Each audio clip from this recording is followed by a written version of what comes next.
600 বছর পুরনো এই স্থাপনা বাংলাদেশের প্রথম মাদ্রাসা, যার নিচে আছে এমন একটি গোপন সুড়ঙ্গ বা কক্ষ, যে কক্ষটি ঘিরে রয়েছে হাজারো রহস্য।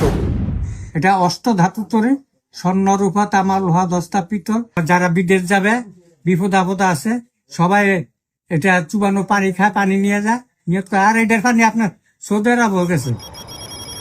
ইতিহাসবিদদের অনেকেই মনে করেন বাংলা অঞ্চলে ইসলামের আগমনের প্রথম দিকের অন্যতম জামিয়া বা বিশ্ববিদ্যালয় এখানেই ছিল।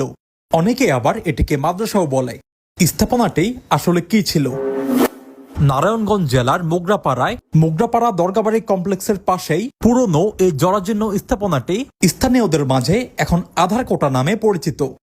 বিশেষজ্ঞদের মতে এই স্থাপনাটি সূক্ষ্ম এবং খচিত ইট দিয়ে নির্মিত, যার ভিত্তি চুন ও ইটের টুকরো দিয়ে তৈরি, এবং এটি 600 বছরেরও পুরনো হতে পারে।